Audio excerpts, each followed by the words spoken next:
il y a quelque chose de très grave que nous vivons au quotidien. Comment vous voulez que des enfants de ce pays soient normaux? Dites-moi, comment vous voulez que les enfants de ce pays soient normaux lorsque, en sortant même de leur maison, ils voient comment les gens raquettent 500 000 francs, au vu et au su de tout le monde, la gendarmerie, la police, et ils matraquent tout ce qu'ils ne veulent pas se conformer, ils donnent ils commencent à donner des coups de poing, des coups de matraque et tout le reste. Comment vous voulez qu'on puisse respecter le Cameroun quand on voit ces images où l'enfant, il sort, il voit directement à côté de sa maison un débit de boisson, il voit, on vend l'alcool, on vend la drogue et tout ce qu'on veut. Et ce qui est grave, c'est que quand on porte ces éléments je vous en prie. Oui, lorsqu'on porte ces éléments à l'attention de la hiérarchie, notamment le délégué général de l'Assemblée nationale, les gens sont en train de se moquer de nous, que bon, on va voir ce qu'il va faire. Et avant-hier encore, il y a 2 ou 3 jours, c'est quelque chose de très grave qui s'est passé à Lembeyezoum. Il faut que les Camerounais sachent. Lembeyezoum. Lembeyezoum. Dans un village, je crois le village s'appelle Ekan. Nous, les Ekan. Où des policiers venant du nord-ouest, ils ont été affectés là-bas récemment, il y a de ça un mois, qui sont là, ils boivent seulement des kitoko et tout ça, et ils ont tabassé copieusement 2 citoyens qui étaient de passage. Et là, ils étaient les premiers à les prendre pour les mettre en cellule, avec double fracture, monsieur. Vous voyez donc ces genres de situations, et j'interpelle le chef de ce village de Camp, qui est vers il faut bien que vous compreniez ça. Monsieur Otanganji, il faut voir ce dossier-là. Ce monsieur fait les doubles, il fait une catastrophe là-bas, et en combinant avec les policiers. Et c'est la même chose qu'on voit partout, même en Foula où j'habite. Les gens font des barrières mixtes, on ne sait pas qu'est-ce qu'ils contrôlent, et ils vont les 1000 francs, 500, 1000 francs. C'est honteux pour notre pays. Et vous voulez que Biya lui vienne faire quoi? Là. Et vous qui donnez même ces 500 là, vous ne pouvez même pas, et vous n'êtes pas capable. Non, c'est nous qui devons vous défendre. Non, c'est honteux pour nous. Oui, c'est passé. Dieu donné Somba dit quelque chose de fondamental. On ne peut pas gouverner à l'urgence. Au niveau de c'est comme le Cameroun est en pilotage automatique. C'est-à-dire que c'est comme il n'y avait pas de patron. C'est tellement flagrant, c'est tellement dégoûtant quand on voit ces gens. Il n'y a pas de dignité, il n'y a pas de hauteur par rapport à cela. Je suis d'abord surpris et content que pour une fois, Madame le ministre, qu'elle ait pu délaisser son verre de champagne parce qu'elle aime bien se mettre en évidence, buvant du champagne, faisant la grande vie dans les belles maisons. Bon, c'est déjà au moins quelque chose, qu'elle puisse se concentrer à son travail de journaliste, de ministre. Donc c'est bien. Donc je lui dis d'abord, merci Madame le ministre, vraiment, vous êtes redevenu normal. Vous pouvez déjà maintenant parler des choses qui nous concernent, ce pourquoi vous êtes nommé. Donc, pour revenir à la question des ordures, il n'y a pas de politique dans aucun domaine. Les gens qui sont là depuis 42 ans, je ne sais pas qu'est-ce qu'ils font même en fait. On n'a pas de leçons à leur donner, mais vraiment, quand on voit ce genre de scènes, vraiment, c'est comique. Parce que en réalité, quand on parle... préciser ceci, Fred Delanquet, docteur. Alors, le ministre de l'Habitat et du Développement urbain envoie une correspondance au maire des villes. Oui. Alors, dans laquelle elle demande au maire de ville de prendre des dispositions pour engager, contracter à nouveau avec Isacam, avec Tiklof, les entreprises chargées de ramassage des ordures dans la ville de Yaoundé. Et d'abord, jusqu'ici, le maire de ville dit n'avoir jamais reçu cette correspondance et que, dans tous les cas, lui avait déjà engagé une procédure avec la présidente de la République pour la reprise du ramassage des ordures, du nettoyage de la ville de Yaoundé. Et donc... non, tout ça, c'est les prétextes. C'est-à-dire que chacun se positionne. La question la question véritable à se poser, c'est quelles sont les compétences des uns et des autres. Absolument. Est-ce que tel a la responsabilité de... Parce que là, on ne parle pas du ministre de la décentralisation. Il y a toutes ces affaires-là qui ne sont pas évoquées. Et il y a aussi un autre pan de la chose, c'est que il y a parfois, j'entends des choses par rapport aux sociétés qui auraient été créées, je ne sais pas où c'est créé, ou bien recrutées par le maire de la ville. Donc, avec des relents bizarres, on ne sait pas à qui appartient la société, si c'est un proche ou bien c'est un lointain, parent de qui. Bon, bref, il y a des questions de corruption qui sont sous-jacentes à cette question-là. Donc, mais on ne peut pas tout de go condamner le ministre, le maire de la ville. Parce que je ne vois pas censément quelqu'un qui a été coopté, parce que le maire de la ville a été coopté. Il y avait quelqu'un d'autre qui était bien positionné pour être maire de la ville. On connaît l'histoire. Donc il a été coopté. Sur quelle base? Bon, alors, s'il a été coopté, est-ce que c'est simplement parce que c'est un type qui est complètement incompétent? Ou bien, il peut avoir aussi des difficultés à avoir accès au financement? Parce que les maires se plaignent qu'il n'y a pas de financement. On a dit qu'il transfère de compétences et tout le reste. Mais est-ce qu'on a transféré? Je crois qu'on est à quelques 0 quelque chose pour cent. Je sais pas, mais un maire de la 3%. Un maire de la ville va faire quoi sur cette base-là? Première chose. Deuxième chose, lorsqu'on dit que le président de la République est venu, lui il est venu vraiment en sapeur-pompier arranger tout.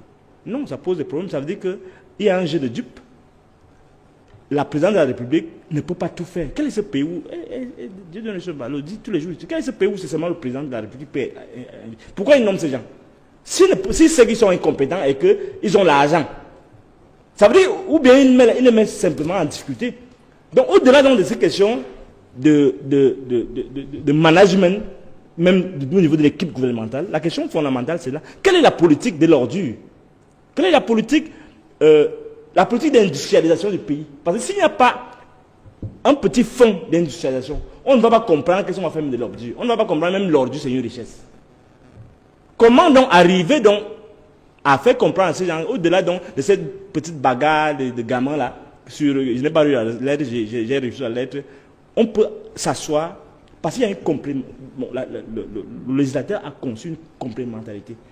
Le ministère de la décentralisation, le ministère de la ville, le ministre de l'urbanisme, et ainsi de suite. Donc il faut qu'il y ait une complémentarité. Si les gens donc continuent à s'échiner sur une affaire de lettres, ça veut dire qu'ils n'ont pas les priorités de ce qu'il faut. Ils n'ont pas de vision pour le pays. C'est le problème fondamental qui se pose là. Ce n'est pas une question d'argent, c'est pas non. Il manque certes d'argent, mais il manque fondamentalement de vision. Il manque vraiment de la lecture qu'ils ont de leur monde et comment ils peuvent le moderniser pour qu'on arrive à avoir un pays qui fonctionne sur les normes. Oui, alors que la procédure de nettoyage de la ville avait été enclenchée par la mairie de Yaoundé, est-ce qu'on comprend la correspondance du ministre qui vient, on dira, sur le tard, alors que les travaux déjà avaient été lancés sur 3 jours, que le maire de la ville de Yaoundé avait instruit aux entreprises qui s'occupent de ce nettoyage, et que la présidence de la République avait commencé à donner la première réponse favorable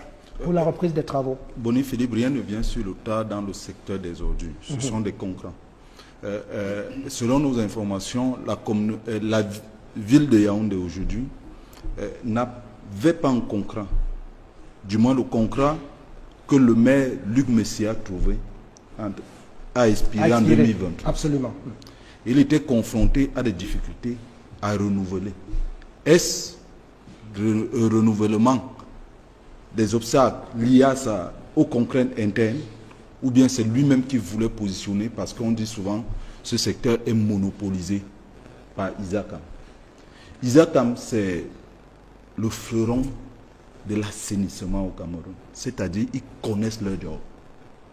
Ils savent ce qu'il faut faire. Mais la contrepartie, c'est qu'ils doivent être payés.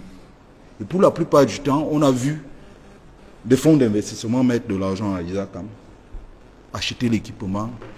C'est maintenant au niveau du recouvrement des ressources de Isakam qu'il y a un problème. Et ce problème vient du fait que on pense toujours que c'est le président de la République qui doit agir. Moi, je le dis sincèrement. Si les gens de la présidence de la République étaient arrimés à la vision du président de la République et au cadre juridique, le maire de la ville, on l'aurait changé d'autant-ci. Parce que ce n'est pas à la présidence de la République qu'on gère les ordures. J'ai toujours dit qu'il faut qu'on revienne un peu à un réaménagement mental, managérial, même dans notre ingénierie. Il y a un nouveau cadre. Le président de la République, concrètement à ce qu'il encense dans le cadre des super pouvoirs, il n'a plus de pouvoir au Cameroun. Le prochain président qui arrive doit le savoir. Ou bien la réélection même à venir de Paul Biya. Moi, je ne veux pas qu'il soit candidat, je le dis chaque fois. Donc je dis, le troisième président de la République doit savoir que le cadre de 2019 avec le code général de la décentralisation interdit que pour les ordures, on remonte voir l'exécutif. Mais qu'est-ce que le maire de ville fait lorsqu'il n'a pas les moyens? Le maire de ville a engagé un corps à corps avec les 7 maires de Yaoundé. Il a engagé un corps à corps. Alors que c'est un travail de coopération et complémentaire dans la chaîne. Pourquoi? Parce que les ordures ne se gèrent pas. Je prends un quartier excentré au bout de la ville. Prenons Mendon, gendarmerie, où il y a le dernier bac de Isakam devant la maison du sous-préfet de Yaoundé 6e. Comment se fait-il qu'on vient porter les ordures là, à cet endroit, pour emmener en Kolfoulou? On quitte Yaoundé 6, on traverse Yaoundé 3, on traverse Yaoundé 1er, on traverse même souvent aussi Yaoundé 2 par les raccourcis qui veulent, et Yaoundé 5 pour aller en Kolfoulou sur la route de Souma. Docteur, ça veut dire quoi? Qui doit produire les financements pour le ramassage des ordures? L'ordure se produit. Pourquoi? Parce qu'il y a ce qu'on appelle la taxe du développement. Ils sont dans le flou. La taxe du développement signifie que si vous produisez les ordures, moi je l'ai dit, les indices de la production des ordures au Cameroun clenchent avec tout ce que les populistes nous disent au Cameroun. Si vous n'avez pas l'argent, vous ne produisez pas les ordures. Donc les gens mangent. Les gens ont les moyens d'aller faire des choses et leurs déchets. Parce que l'ordure, on n'a pas le temps de rentrer sur l'étymologie des mots, mais l'ordure est le fait que tu as produit quelque chose et tu as réservé ce qui est positif pour toi, tu as consommé, et l'autre qui est négatif, tu mets à la disposition. Mais est-ce que le citoyen participe donc au financement du ramassage de l'ordure? C'est ça la question principale. Allez dans nos immeubles. Vous allez voir qu'il y a un type de Isakam qui s'est créé dans nos quartiers. Des jeunes enfants qui passent d'immeuble à immeuble collecter ces ordures. Il y a des gens qui ont des tricycles aujourd'hui qui collectent ces ordures à usage personnel. Si une ville comme Yaoundé consomme 16 milliards par an pour les ordures, c'est un problème pour nous les citoyens. Ce n'est même pas le problème du maire. Comment se fait-il qu'on produit des ordures et on ne demande pas à rentabiliser ces ordures, rentrer dans la logique du recyclage? Parce que le docteur qui a parlé d'industrialisation, le groupe Isakam a 2 compartiments. Le compartiment industriel de Isakam fait moins de problèmes. C'est CK. Là-bas, il y a moins de problèmes parce que les déchets industriels, ils signent des contrats avec des entreprises, ils le font plus ou moins à leur niveau, on peut questionner après, mais on ne ressent pas trop cette pression. Or, l'ordure produit par le ménage, c'est celui-là. Or, nous-mêmes, nous valorisons les ordures d'ailleurs. Donc là, vous appelez carrément la participation du citoyen. C'est une cogestion. Oui, d'accord. Oui, c'est pourquoi je dis, si un dossier normalement sur les ordures arrive à la présidence de la République, si des gens sont là-bas et qui suivent la vision au moins structurelle du chef de l'État, ils convoquent un conseil municipal extraordinaire à Yaoundé. On déboute le maire, ça veut dire qu'il est incapable de comprendre la vision de l'État. Ce n'est plus la vision de Paul Biya, c'est la vision de l'État. Mais qui impulse cette politique, le gouvernement ou la mairie? Non, la mairie, dans le cadre de la décentralisation aujourd'hui. Dans le cadre... Qui n'est pas effective. Non, elle est effective. Pourquoi mais ça, il a fait le fond. Non, monsieur, je refuse le populisme dans la décentralisation. Parce que la décentralisation est très technique.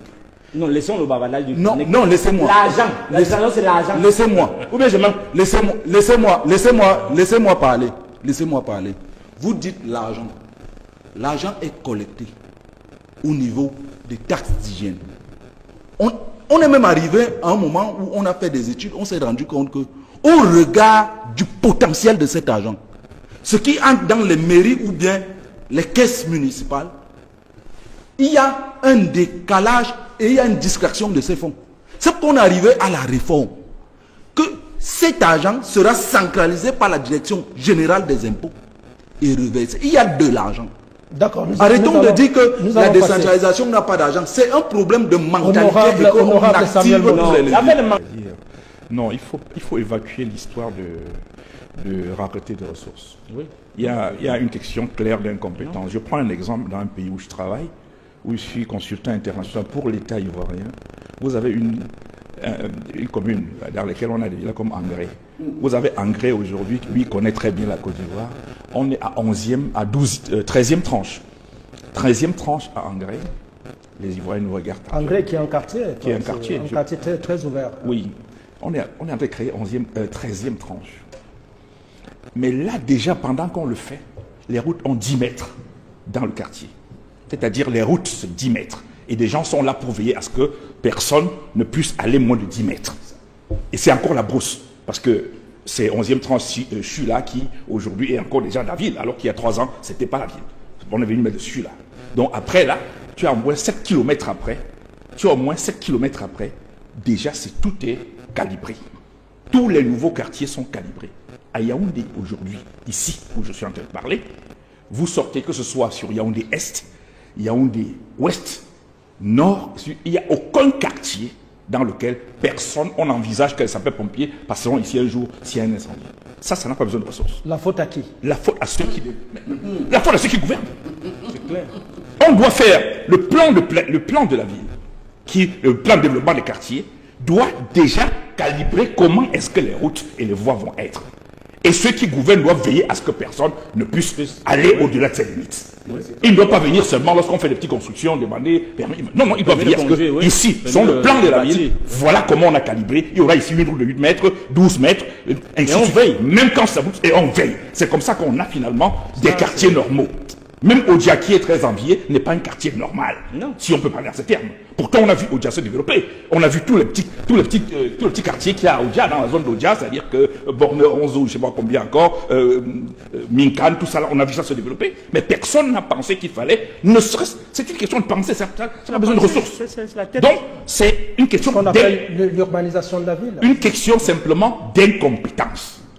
Quand bien même les gens ont des plans aujourd'hui, vous ne pouvez pas normalement obtenir des morcellements sur des titres fonciers d'1 hectare ou de 2 hectares sans avoir effectivement un plan de lotissement. Or, ce plan de lotissement prévoit des routes, ainsi de suite, et tous les services qu'on peut y avoir. Donc, il revient aux mairies de veiller à ce que, quand on fait des constructions, les routes de 10, 12, 8 mètres sont respectées, ce qui n'est jamais fait. Vous revenez avec des routes de 8 mètres, de 10 mètres, vous trouvez que maintenant on est à 5 mètres. C'est les populations dans leur indiscipline. Mais cette discipline devait être calibrée par les autorités qui sont en place. C'est pour ça qu'elles sont incompétentes. Mais non, on a fini. C'est une parenthèse. Je voudrais dire sur les ordures. Votre plateau a le privilège d'avoir une information. Je demandais à mes partenaires de m'autoriser à le dire. D'accord. Ça fait 3 ans qu'on est sur le dossier. Je vais ici tirer un chapeau important parce qu'au-delà du fait que nous voulons que le pays change, au-delà du fait que je veux que le pays se... En attendant, il faut que le pays fonctionne. En attendant que les autres arrivent au pouvoir, il faut que ça fonctionne. Donc nous veillons aussi au quotidien dans nos actions à la fonctionnalité du pays. Et on travaille dans ce sens-là. Ça fait 3 ans que ce problème aurait dû être totalement résolu. Le Cameroun, parce qu'on parle ici des ressources, les investisseurs sont arrivés au Cameroun avec 267 milliards pour la question des ordures. Vous avez la primeur de l'information. Vous parlez de quoi là? Je suis en train de vous parler des ordures pour lesquelles vous sujet sur votre table, sur votre plateau. Et je vous donne une primeur d'information. Ouais. 267 milliards disponibles pour gérer cette question. Et ils sont... Je tire le chapeau au SGPR parce qu'il a fait son boulot à sa manière. Le PM aussi a fait son boulot à sa manière. Je tire le chapeau. Je tire le chapeau au ministre des Finances qui a très bien compris très rapidement l'importance d'un tel projet. Et même le MINCAF qui est entré en jeu et qui, très rapidement, à la demande du Premier ministre, a fait ce qu'il avait à faire. Ce programme, pour lequel ces investisseurs sont arrivés, vous ne savez pas, mais c'est notre cabinet qui avait la charge d'un certain nombre d'activités de lobbying. Je le dis de manière officielle. Mais ils sont où, les investisseurs? Laissez-moi vous parler, messieurs. Vous voulez l'information ou vous voulez... Oui, mais je veux l'information. Ok, je n'en parle plus. Non, mais allez-y. Vous ne voulez pas l'information? Allez-y, vous avez... Non, laissez-le. Non, qu'il finisse. Allez, docteur, allez-y. J'espère que je pourrai répondre. 267 milliards de francs CFA. Le projet sur 267 milliards de francs CFA. Ouais. Et je dis que si la gouvernance camerounaise fonctionnait bien, on ne s'en serait pas là aujourd'hui. Là, vous avez ça sous la ligne. Le ministère des Finances a été salué, le LGPR a été salué, le Premier ministre a été salué. Après, maintenant, je vous entends encore parler quand même des problèmes de gouvernance, mais on attend. Je continue de Vas-y. Pourquoi est-ce que M. Motte, honorable Motte, doit pouvoir me donner l'orientation ou la structure Je de mon ne donne pas discours? l'orientation. Donc, écoutez-moi, c'est moi qui choisis la structure de mon discours. Okay, c'est moi qui choisis le nom que je mets sur la table et l'orientation. Hein? J'en suis encore maître. D'accord. Et je dis, le projet a été bloqué. Malgré l'intervention, malgré la prédisposition de tout ce monde. Non, reprenez. Alors, vous dites que le projet a été... Bloqué par quoi? On a carrément les... Non, laissez-le, honorable Motte. Bon, je parle Vous dites que le projet a été bloqué, c'est ça. J'ai dit que ce projet n'a pas pu aboutir. Bien n'a Pour pas l'instant. Bien n'a pas si encore. Pour l'instant. J'ai dit bien pour l'instant. Je suis 267 milliards de francs. Je suis obligé d'en parler. Parce que je suis obligé d'en parler parce qu'on parle des ordures. Les premiers problèmes se sont posés sur les égoïsmes des individus. Parce que ces autorités qu'on cite tout à l'heure, bien entendu, quand ils veulent être sérieux, parce qu'ils ne sont pas toujours pas sérieux, quand ils veulent être sérieux, ils sont sérieux. Lorsque vous envoyez les plénipotentiaires pour discuter d'une affaire, il faut encore savoir quel mandat ils ont reçu.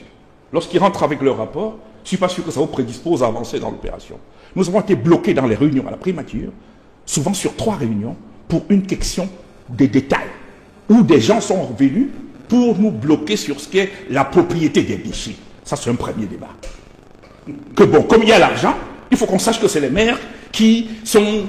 C'est dans les mairies qu'on a les déchets, et que donc, de ce point de vue, il faut qu'on voit comment on paye les déchets. Ça veut dire qu'il... On doit acheter les déchets, monsieur. On doit acheter les déchets. Est-ce que Si vous c'est pouvez une laisser matière finir? première, on l'achète. Est-ce On doit acheter. Est-ce C'est que vous- ce qu'il faut dire aux citoyens aujourd'hui. Est-ce que vous pouvez me laisser Si finir? on vous a bloqué sur ce niveau, ils ont raison. Non, Laissez-le non, donc non, aller non. jusqu'au bout. Mais là, il nous annonce quelque chose de grave quand même. Ce n'est pas grave. Bon, C'est l'économie circulaire, ça se passe monsieur- maintenant. Mais c'est pas grave quand vous dites que Monsieur- un financement... monsieur le- 260 Monsieur- milliards dans les ordures, ce n'est rien. Monsieur- Si le montage n'est pas Monsieur- satisfait pour avoir la matière première Le qui produit. Cameroun, à l'heure actuelle, n'a même pas 20 milliards de francs. Docteur Non, Mké. c'est pas l'argent qui manque. Docteur Mké. Merci beaucoup, je veux parler. Docteur Nka, Vous me- allez, allez-y. Docteur K. Pourquoi tu me cailles? Allez-y, allez-y. Je ne voulais pas, parce que c'est un projet en cours, c'est juste pour que l'opinion comprenne que des solutions existent pour l'instant. Nous avons eu au moins une dizaine de réunions à très haut niveau sur cette question. Et je dis que les trucs ont à choper, si on aurait dû finir depuis 2024 à résoudre ce problème-là, La communauté urbaine qui peut-être nous regarde, ils savent que ces réunions, c'était avec la communauté urbaine. C'était avec la mairie les mairies de ville de Douala et de Yaoundé. C'était avec les différents ministres. Vous permettez que je vous relance? Concernés. Donc, oui, si vous voulez. Ouais, alors, Je vais en venir. si vous avez félicité le LGPR, Le ministère des Finances, le le PM. ministre des Finances, le ministre, le MINCAF, alors c'est en fait des gens... C'est les décideurs, en fait. Vous avez cité là des décideurs qui devraient faire bouger les lignes Nous si jamais croyons. un dossier était bloqué. Le Premier ministre, pour l'instant, je crois qu'il a frappé du poing sur la table et peut-être les choses vont avancer. Mais seulement, je veux dire pourquoi les choses ont été bloquées. C'est pour cette première raison. On nous a fait chialer sur la propriété des déchets, c'est le premier élément. Le deuxième élément, c'était sur le cadre légal. Parce que justement, par rapport à ce qu'on est en train d'entendre ici, chacun peut dire comme il entend. Nous avons étudié le cadre légal de manière claire. Et justement, il y avait un problème. Il y a eu une suggestion officielle qui a été faite pour qu'on réaménage le cadre légal. Parce qu'il y a un conflit sur la gestion des questions de déchets, sur la loi portant décentralisation. Il y a un petit problème qui se pose parce que la précollecte, on évoque la précollecte comme étant les communes d'arrondissement, comme étant intéressées par la précollecte. Et la collecte, c'est la mairie de ville. Alors, précollecte pour faire quoi? Ça posait un problème. C'est-à-dire que, est-ce que vous pouvez précollecter sans stocker vous-même? Ça, ce n'est pas réglé par le législateur. Ça, c'est très important de le rappeler. Parce que les mairies de ville sur lesquelles s'adosse le projet, pas les mairies de ville, les mairies d'arrondissement, pouvaient jouer un rôle central. Pour la simple raison que le projet qui est sur la table aujourd'hui permet de résoudre un problème qu'Isaac Tanlieu ne peut pas résoudre. C'est-à-dire qu'il n'a pas les matériaux nécessaires pour aller au-delà d'un certain nombre de quartiers, c'est-à-dire dans certaines zones. Si ces camions ne peuvent pas arriver, ils ne peuvent pas arriver. Ça veut dire qu'il faut un segment qui permet de précollecter. À cause de l'accès difficile. De l'accès difficile et tout C'est ça. Et ces problèmes étaient pris dans le package du projet, sont pris dans le package du projet. C'est-à-dire qu'il y a un segment d'entreprises qui gravite autour de ce dispositif qui permet que dans les grandes villes, puisque le projet concerne les deux villes, Yaoundé et Douala, qu'on puisse précollecter avant de faire le stockage. Mais ce stockage permet de produire de l'énergie. Et là encore, on arrive à un niveau où le prix de vente de l'énergie qui devait être mis à la disposition du Cameroun pour résoudre un problème urbain était en dessous de l'offre qui est aujourd'hui disponible. Tout ça a été calibré et OK. Tous les acteurs sont OK là-dessus, y compris l'EDC, y compris l'ARCEL, tout le monde qui a été... Où sont-ils les investisseurs au moment où on parle? Ils seront... Les investisseurs sont là. Si tout est débloqué, ils sont là. Comme je suis en train de dire. Ça veut dire qu'il faudrait, je ne vais pas entrer dans tous les détails d'un projet important, il faudrait tout simplement que ceux qui décident, que ce soit le SGPR et le PM, sur cette question-là, qu'ils rassurent le président de la République pour qu'une décision de contractualisation soit faite sur la carte projet. Parce que leur prédisposition a été réelle, même lorsque les blocages sont entrés en jeu, la prédisposition du PM a été réelle, mais pourquoi est-ce qu'on ne débloque pas? Puisqu'on a fait dire même dans le cadre de cette opération à M. Biya dans son discours du 31 décembre que la question des déchets sera résolue. Parce qu'effectivement, dans le PAP, il y avait quelque chose pour résoudre ce problème, de manière globale, au moins pour les deux grandes villes.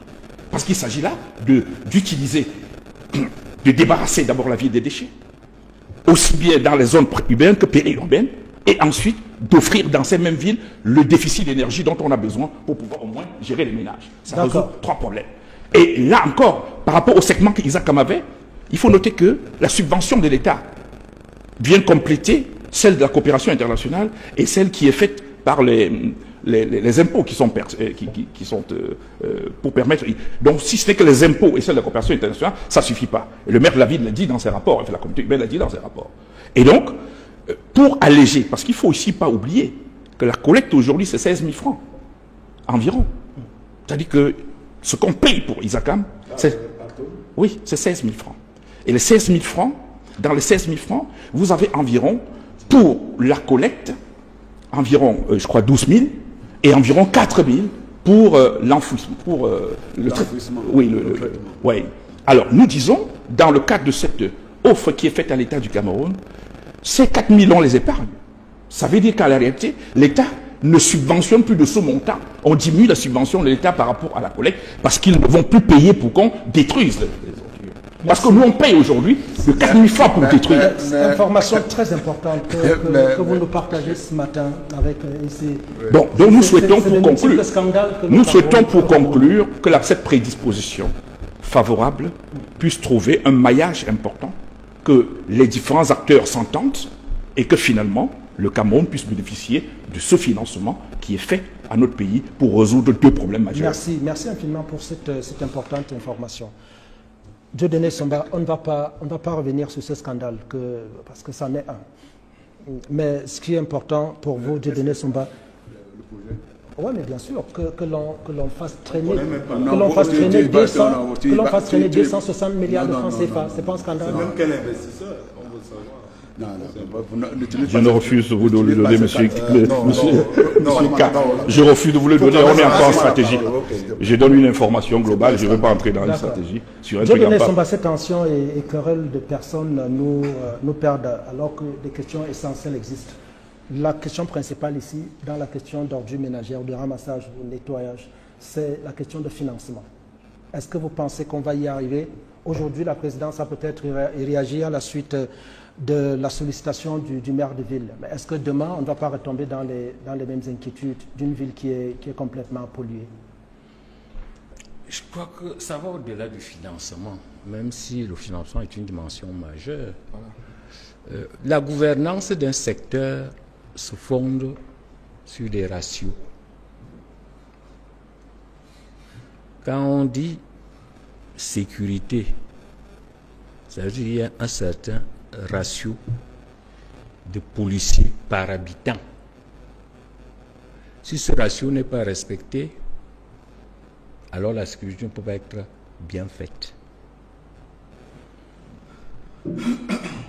Un ratio utilisé en matière de gestion de déchets, c'est par exemple la dépense par habitant.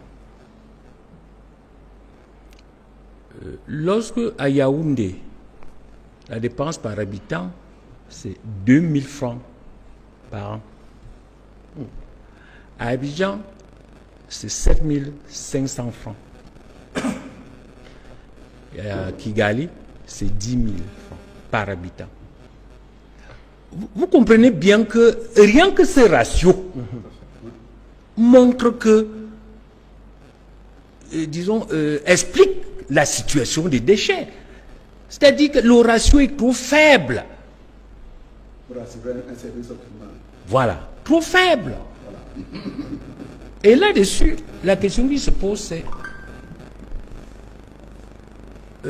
qui doit financer? Jusqu'à maintenant, le traitement des déchets, l'enlèvement et le traitement, s'est fait à 85% par le budget central. Et seulement 15% par les... Mais est-ce que cela est normal? Est-ce que c'est compréhensible? C'est là donc c'est pour ça que je parle de modèle. C'est-à-dire qu'en fait, parce que quand les gens parlent de financement, c'est comme si le modèle était bon. C'est-à-dire même avec les financements, il y aurait... Oui, c'est-à-dire c'est la logique même qui régit. Vous avez l'OCDE des ordures, c'est caractérisé donc par ce sous-financement qui se manifeste par une absence d'investissement. Nous avons la décharge d'un Kolfoulou qui est pratiquement saturée. Bien sûr, et qui mène dans son Uber. Il faut créer d'autres décharges. Nous avons des quartiers qui souvent sont mal desservis et qui n'ont pas des infrastructures de collecte. Donc il y a donc tous ces retards-là en matière d'infrastructures. La question aujourd'hui, c'est qu'est-ce qu'on fait?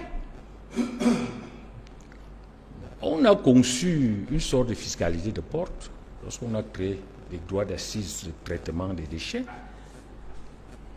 C'est une option qui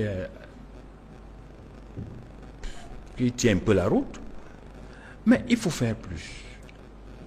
Il faut faire plus parce que je crois que c'est un cas qui disait tout à l'heure que c'est les gens qui produisent les déchets.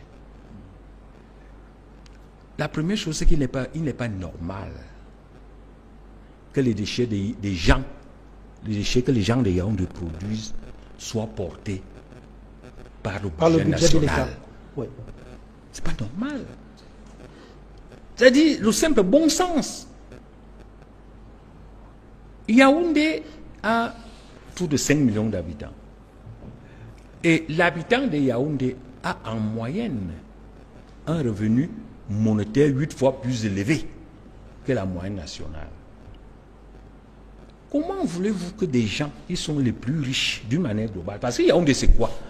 C'est les ministres, c'est les hommes d'affaires, c'est les hauts fonctionnaires, c'est tout ce qu'on peut rencontrer comme la plus haute élite du Cameroun. Comment on ne peut pas concevoir un modèle de participation de cette haute élite pour enlever les ordures qu'elle-même crée? C'est-à-dire quoi? En créant une taxe supplémentaire, une taxe de plus et de trop? Non, et là nous revenons dans les problèmes de la décentralisation. Est-ce que l'organisation de l'État actuel permet aux autorités municipales de Yaoundé de leur dire que vous salissez votre ville, vous devez payer pour la rendre propre? Mais est-ce qu'ils ont le pouvoir de prendre ces décisions, par exemple? Justement, c'est pour ça que je dis que lorsque vous-même, c'est-à-dire, quand les gens disent manque de financement, non, le manque de financement n'est pas une excuse. C'est le modèle. Parce que quand vous êtes dans un modèle qui ne vous permet même pas d'optimiser le potentiel, hein? Parce qu'un financement, disons, qui serait tout simplement le paiement des services, et non pas une sorte de fiscalité, encore qu'aujourd'hui, cet argent, même quand on le ramène d'abord à la trésorerie. À la trésorerie. Et la trésorerie, comme elle est unique, il y a des priorités en matière de décaissement d'argent. Or, très souvent, même lorsqu'on a prévu des ressources pour des activités de type social, comme l'enlèvement des ordures, ou même de type productif, ces activités-là sont écrasées dans la priorité par ce qu'on appelle des activités de souveraineté. C'est-à-dire le financement de la sécurité, le financement des guerres, les dépenses, je ne sais pas moi, à la présidence, et même les voyages officiels, et même le financement des... Attendez, le financement des campagnes. C'est du marginal quand ça prend